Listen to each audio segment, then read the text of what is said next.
오늘도 충성의 기회를 주심을 감사합니다. 우리 하나님의 말씀은 누가복음 22장 14절부터 23절까지입니다.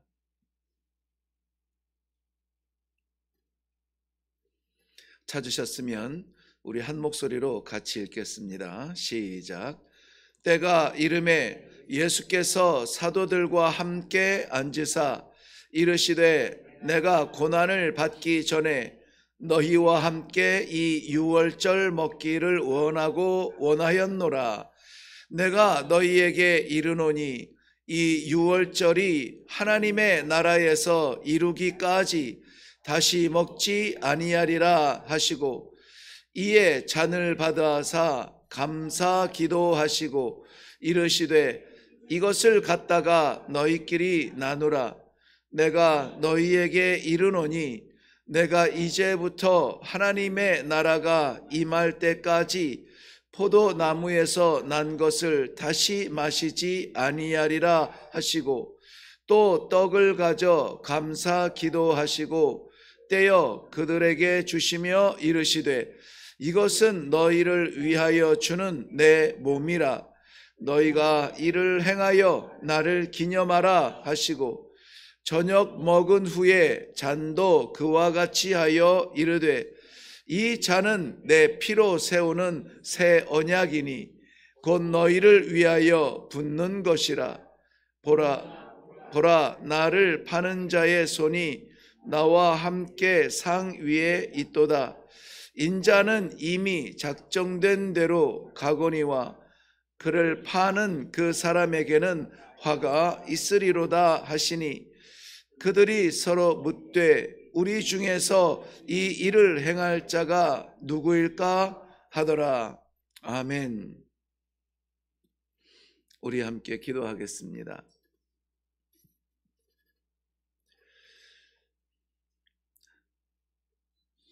천지를 지으시기도 전에 우리를 택하시고 정하셔서 오늘 이렇게 주의 자녀로 하나님과의 말씀의 사랑의 교제를 위하여 이 새벽에 불러주신 이 은혜를 인하여 감사합니다. 오늘 하루도 저희들에게 허락하신 귀한 충성의 기회, 이 첫 시간의 말씀을 잊지 아니하고 우리 삶의 자리마다 그 충성을 다하여 하나님 앞에 최선으로 살아드리는 귀한 성도들이 되게 하여 주시옵소서. 이 시간에도 우리 하나님께서 저희들의 마음속에 허락하여 주신 말씀을 새기게 하여 주실 줄로 믿사옵고 예수님의 이름으로 기도하옵나이다. 아멘.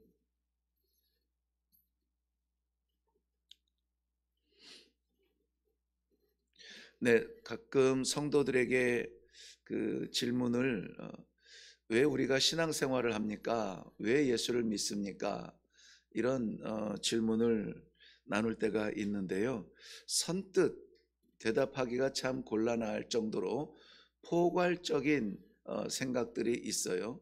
다양하게 나는 이래서 믿는데 나는 이래서 믿는데 하고 그 믿는 이유와 또 그 방법도 다양하게 있을 수 있습니다. 그런데 성경에서는 우리에게 이 믿음을 주신 이유가 그리 많지 않아요. 우리가 구원을 이루기 위해서 믿는다. 물론 이 구원을 놓지 않기 위해서, 잃지 않기 위해서 또 그 구원에 합당하지 못한 부끄러운 흔적을 남길까봐 믿음 안에 거하기를 간절히 바라는 마음은 있습니다.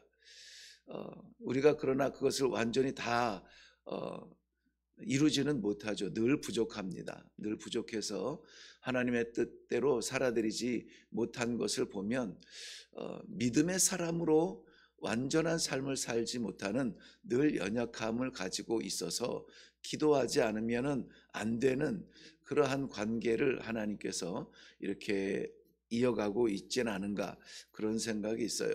그런가 하면은 우리가 무엇을 위해서 믿는다, 무엇을 위해서 신앙생활에 충실한다, 무엇을 위해서 기도한다, 말씀을 받는다, 이것이 우리를 위해서는 아닐까 하는 이러한 생각이 들면은 조금 긴장이 됩니다. 왜냐하면 본래의 목적을 잃어버리고 본래의 방향을 잃어버리면은 이 배를 항해하는 선장도 얼마나 긴장하겠습니까? 나침판이 바늘이 이 왔다 갔다 하고 하면은 이 식은땀이 막 줄줄 흐를 거예요. 성경에서 우리 성도들에게 믿음을 주시고 하나님을 바라보게 하시는 그 믿음의 이유는 하나님과 나와의 관계를 알고, 그리고 그 관계에 대하여서 그저 우리가 할 수 있는 것은 찬송할 것밖에 없음을 성경은 말해주고 있습니다. 그래서 이 믿음이라고 하는 것은 본질적으로 말하면은 나를 위한 무엇이 아니라 하나님을 위한 무엇이어야 되고요. 우리가 감히 하나님의 무엇을 채울 수 있는 것이 없습니다. 완벽한 하늘에서 불완전한 지구촌을 채울 수 있는 것이 없다는 말씀이죠. 그런데 하나님께서 우리에게 받으실 것이 있는데 그건 찬양이에요. 그건 찬양입니다. 그래서 우리가 믿음이 어렸을 때에는 울기만 해도 주시니까 불필요하면은 울기만 했죠. 그리고 나서는 그 울기만 한 것이 아니라 이제는 설명을 하죠. 이게 필요하니까 이것을 채워주세요 라고 이제 설명을 하는 나이가 또 있어요. 그런데 이제는 성숙해지고 어른이 되면은 부모에게로부터 더 받을 욕심이 아니라 이제는 저희가 해드릴게요 라고 이렇게 철이 들기 시작하면은 나보다 부모를 생각하는 그러한 시간들이 많아집니다. 신앙도 마찬가지인 것 같아요. 신앙생활이 어렸을 때는 그저 막 고쳐달라, 살려달라, 열어달라, 막 하나님 앞에 맡긴 것처럼 보채고 막 땡깡 부리고 막 눈물 쏟고 금식하고 막 이렇게 하는데요. 그 다음에 좀 성숙해지게 되면은 말씀의 뜻을 알게 되죠. 아, 나는 이것을 원하지만 말씀은 이것을 기대하시는구나. 그러면은 내가 내 것을 어느 정도 내려놓고 말씀을 따라 한번 살아볼까 하는 이러한 결단을 하게 됩니다. 그러다가 정말 이 하나님의 그 십자가의 보혈의 은혜를 깨닫고 나와 하나님의 관계가 분명하게 보여지면 이 주권자와 이 종의 자리에서 이것을 깨닫게 되어지면요, 내가 원하는 것을 감히 요구하기가 어렵습니다. 하나님의 뜻대로 하시기를 원합니다. 내 몸뚱아리 여기 있습니다. 내 작은 삶이 여기 있습니다. 내 작은 손이 여기 있습니다. 하나님 원하시는 대로 사용하여 주옵소서. 그저 호흡 있는 대로 나를 불러주시고 자녀 삼으신 하나님 찬양할 뿐입니다. 하나님의 영광을 위하여서 무언가라도 하기 위하여서 드려지는 삶을 기대하고 또한 기도하는 성숙한 자리로 올라가게 됩니다. 오늘 우리 함께 읽은 이 말씀의 제목은 피로 세우는 새 언약이라. 이 새 언약이 어떤 언약인가 하는 것을 좀 생각하면서 우리에게 이 새 언약이 주어진 새 언약의 백성이라면은 오늘 우리는 어떻게 살아야 될 것인가를 함께 묵상하고 기도하기를 원합니다. 하나님께서 예수 그리스도를 이 땅에 보내어 주신 것, 바로 우리를 구원하시고 하늘나라 백성 삼으시기 위한 하나님의 사랑의 완성입니다. 그러므로 오늘 이 하나님의 사랑의 완성을 위하여서 그가 걸으신 길은 어떤 길인가? 우선 14절부터 18절까지의 내용에는 예수님께서 이렇게 15절에 고백하신 것처럼 이르시되 내가 고난을 받기 전에 너희와 함께 이 유월절 먹기를 원하였노라. 아마 예수님의 말씀 가운데에서도 같은 말씀을 이렇게 중복하신 부분은 많지는 않습니다. 그렇다면은 이 중복해서 말할 때에는 진짜로 원했던 것, 정말 원했던 것이구나, 그 주님의 마음의 진심을 좀 우리도 느낄 수가 있어야 돼요. 똑같은 말을 왜 반복하셨을까가 아니라 정말 원하셨구나, 정말 무엇을요? 유월절 먹기를 원했다. 유월절 식사를 먹기를 원했다는 말이죠. 말씀일 것입니다. 알겠지만은 유월절은 출애굽 때에 하나님께서 그의 백성들을 구원해 내신 구원의 날을 기념하는 절기입니다. 그런데 그 430년의 노예처럼 살던 삶에서 구원, 이렇게 간단하게 끝난 것이 아니라 거기에는 상식적으로 이해되지 않는 일이 하나가 있죠. 뭐냐면은 구원을 받기 위해서 저들이 해야만 되는 그 한 가지 순종이 있었는데요. 그 순종은 무엇이냐면 양을 잡아서 그 피를 문설주에 바르는 것이었습니다. 들어오는 문 주변에 그 피를 바르는 것이었어요. 이거 바른다고 뭐가 바뀌어질 것인가? 이 피라고 하는 것은 먹지도 못하는 것, 제사를 드려도 땅바닥에 부어야 되는 그러한 것이에요. 우리로서 채울 수 있는 것이 아무것도 없는 것이란 것이죠. 그것이 이 피라는 것은 그 생명의 의미가 있기 때문에 생명의 주인이신 하나님의 것을 우리가 취할 수 없음이라고 하는 그러한 고백이기도 하거니와, 또 다른 편에서 보면은 문설주에 피 바른다고 하여서 이것이 생사를 좌우한다. 이 상식적으로는 이해할 수 없는 그 일을 하나님께서 하라고 하시는 것입니다. 전에 그런 일이 있었던 적은 없었습니다. 이제 이것이 새롭게 만들어진 것인데 이 백성들이 그것을 행하는 것은 순종 외에는 답이 없었던 것이죠. 그런데 놀랍게도 그 순종으로 인하여서 사망의 죽음의 사자가 그 피를 표시로 보고 넘어가서 그 집안에 있는 사람들은 어떻게 됩니까? 생명을 유지할 수가 있었죠. 죽지 않았다는 거예요. 생명. 그러니까는 이 피는 생명이고 그 생명은 우리들에게 표시가 됩니다. 어떤 표시입니까? 내가 하나님의 사람이라는 거예요. 하나님의 자녀라는, 하나님의 것이라고 하는 표시가 되는 거예요. 이 표시를 받고도 표시대로 살지 못하면 안 된다는 것입니다. 하나님의 자녀라면 하나님의 백성답게 살아야 되는 것이죠. 출애굽기 12장 13절 말씀에 보면은 내가 애굽 땅을 칠 때에, 이거 심판할 때에 그 피가 너희가 사는 집에 있어서 너희를 위하여 표적이 되었느니라, 이렇게 말씀하고 있습니다. 지금 우리는 더 이상 문설주에 피를 바르지 않습니다. 그렇다면 오늘 우리의 생명의 이 표적은 무엇입니까? 우리가 하나님의 백성으로 거듭나서 살아가는, 내가 땅 위에 살지만 지구촌에 살아가는 인간의 삶을 사는 것이 아니요 하나님의 백성으로 사는 영원한 생명을 사는 성도입니다. 그 표적이 무엇이냐 이거예요. 그 표적을 우리가 가지고 있어야 됩니다. 그 표적이 밖에서 볼 때에 이 안쪽에서 바르지 아니하고 바깥 문 쪽에 발랐다는 것은 의미가 있어요. 밖에서 볼 때에 이 표시가 나타나야 돼요. 그러므로 우리가 오늘도 살아가는 이 능력이 내 능력이 아니요 하나님의 능력이요. 왜냐하면 나는 하나님의 사람이요. 이러한 구설수 많은 이 설명해야 될 부분들을 딱 하나 우리가 그 피의 표적을 가지고 있어야 되는데, 바로 예수 그리스도의 십자가의 보혈을 믿는 믿음의 표적이에요. 그것 외에는 아무것도 우리가 자랑할 것도 없고 나타낼 것도 없고 쓰임받을 수 있는 방법도 없습니다. 그것 때문에 사는 거예요. 그것 때문에 우리가 성숙해질 수 있고 그 피의 의미만 알아도 우리의 신앙의 삶은 변한다는 것입니다.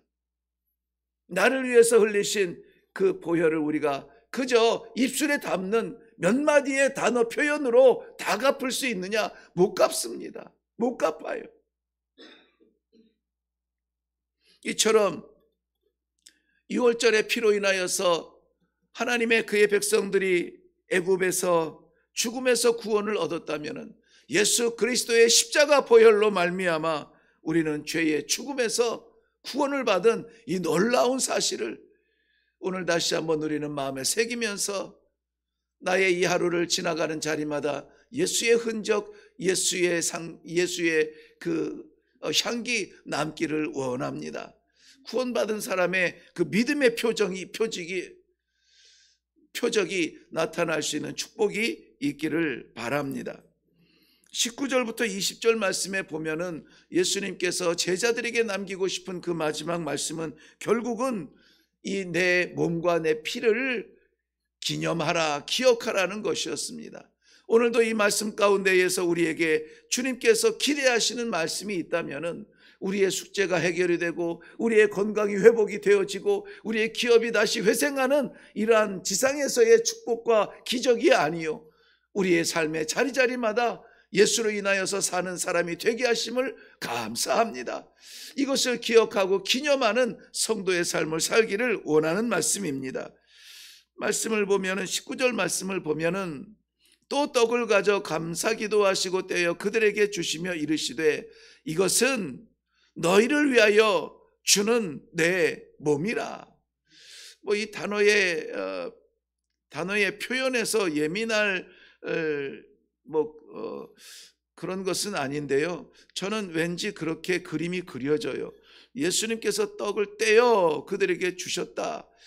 그리고 이것이 내 몸이라 할 때는 예수님도 그 몸이 성치 못하게 죽으실 것을 이미 아시고 그 고난을 모르는 것이 아니라 이미 아신다 그랬어요. 내가 고난 받기 전에 그랬으니까 고난이 올 것이라는 것을 아셨는데 어떤 고난이냐? 어떤 고난이냐?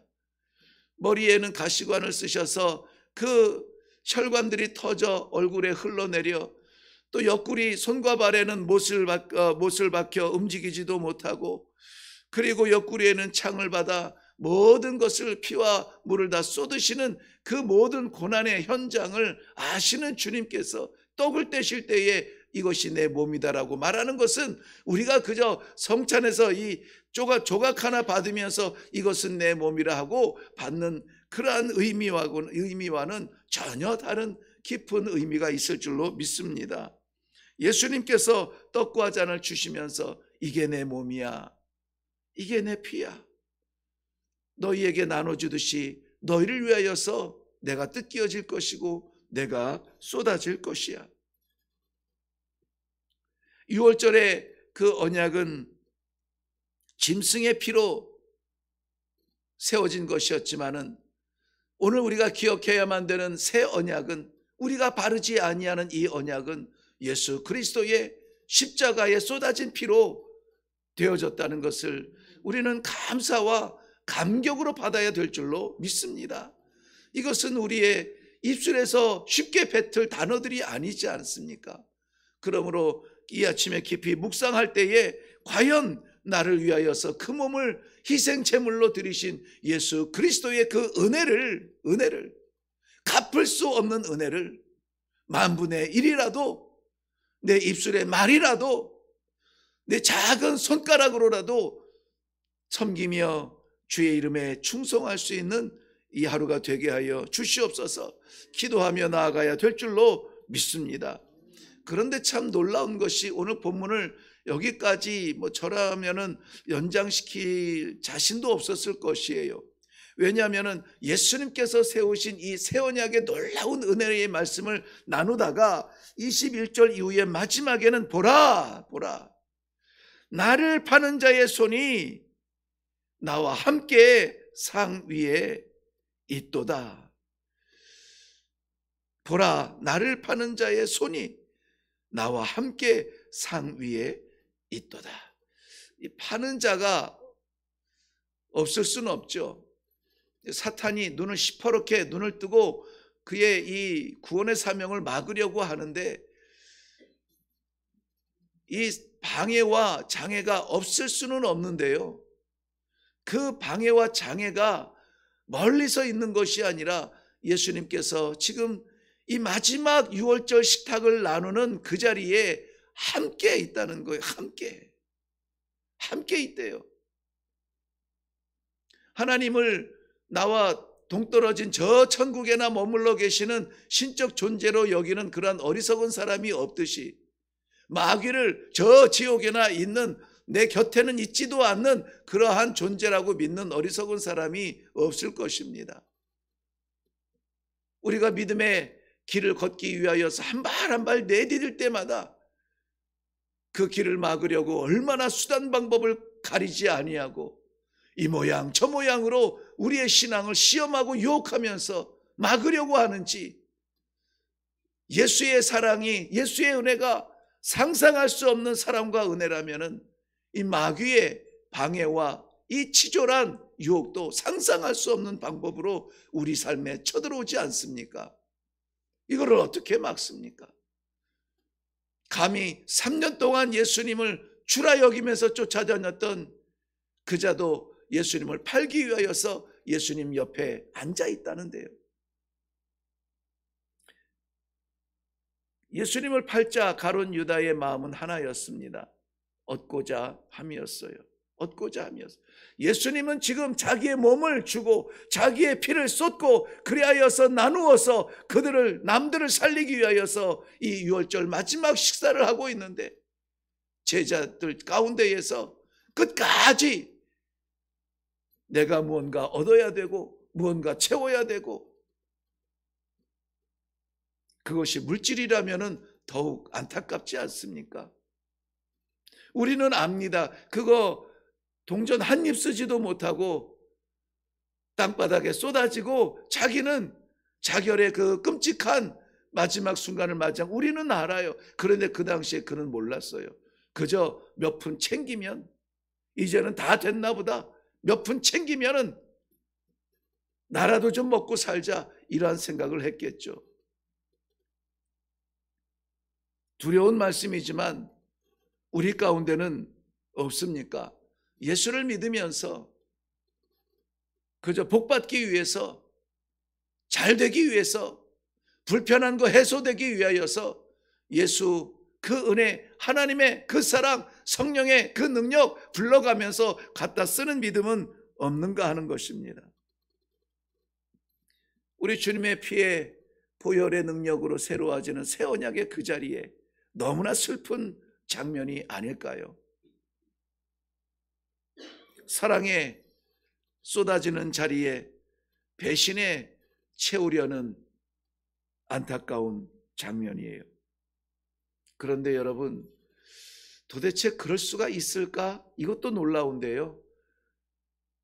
인간적 마음으로 사람 같지 못한 이 일을 하는 안타까운 것도 이해가 되지 않지만은 놀라운데요.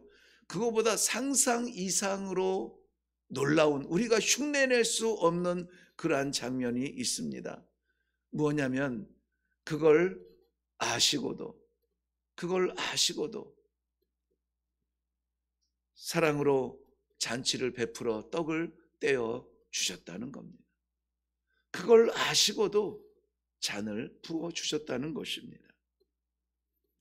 우리가 그 은혜로 사는 겁니다. 우리가 오늘 이 자리가 내 자리가 아니라 은혜의 자리가 되기를 바랍니다. 그래서 예수 그리스도의 그 사랑의 유월절 잔치, 우리를 위해서, 나를 위해서 뜯으신 그의 살과 쏟으신 그의 보혈로 새 언약의 사람이 될지언정, 내 믿음의 색깔과 방향이 어떻게 해서든지 나 좀 채워보자고 하나님 가져다 쓰는 그러한 차원이 아니라, 우리를 드릴 수 있는 너희도 이와 같이 하라고 말씀하신 우리 주님의 그 말씀을 기억하시면서 이 새 언약의 정신을 받들어 사는 귀한 성도들의 삶이 되기를 주님의 이름으로 축원합니다. 기도하겠습니다. 오늘도 허락하신 삶의 자리가 풍요롭든지 괴롭든지, 충분하든지 부족하든지, 건강하든지 병중에 여전히 신음하든지 새 언약 아래 살게 하여 주시옵소서. 나를 위하여서 뜯기신 주의 몸을 기억하게 하시고 쏟으신 주의 피를 기억하게 하시고, 나도 주를 위하여, 나도 맡기신 사명을 위하여 뜯어지고 쏟아진다 할지라도 마지막 완성의 그 자리까지 포기하지 아니하고 나아갈 수 있도록 믿음을 더하여 주시옵소서. 감사드리오며 예수님 이름으로 기도하옵나이다. 아멘. 네, 주님께서 피로 세우신 그 새 언약을 완성하시기까지 우리에게 꼭 필요한 그 모습을 하나 보여주셨는데요. 어떻게 하면은 그 하나님이신 주님이 십자가를 지시기까지 그 길을 완성할 수 있었을까? 궁금하지 않으세요? 다른 것은 없었습니다. 마지막까지 순종하셨다는 거죠. 순종. 주님도 그 잔을 피하기를 원하였지만 순종했다는 거예요. 아버지 원대로 되기를 원합니다. 내가 살아있다면은 말씀이 공존하기가 어려워요. 그러므로 내가 죽어지고, 내가 감춰지고, 내가 낮아지고, 아버지의 말씀이 살아나는 그 자리가 우리 하나님의 원하시는 것을 이루시는 자리가 아닐까. 성경에서 모델을 찾는다면 바로 그것이 모델이 될 것입니다. 오늘 우리에게 허락하신 이 새 언약에 감격이 있다면 새 언약을 이루신, 우리에게 도장을 찍어주신 하나님의 그 뜻을 이루기 위하여서 순종할 수 있는 기도의 제목을 가지시기를 바랍니다. 기도할 때에 하나님께서 우리들에게 순종의 명령을 주신다면 기꺼이 계산하지 않고 순종하는 그러한 길을 나아감으로 말미암아 새 언약의 혜택을 받을 뿐만이 아니라 이 새 언약의 삶과 영향력을 나타내는 그러한 성숙한 성도의 삶을 살아가게 하여 주시옵소서. 우리 같이 한번 기도하고, 그리고 여전히 열리지 않은 나라의 내일을 위하여서 다시 한번 우리 기도할 수 있기를 바라고, 아직도 고난 속에 해결되지 않은 이 산불 재해를 인하여서 어려움 당하는 그러한 이웃들을 위하여서 우리가 하나님의 위로의 은혜를 인하여서 함께 기도하고 그리고 내려가도록 하겠습니다. 우리 같이 기도하겠습니다.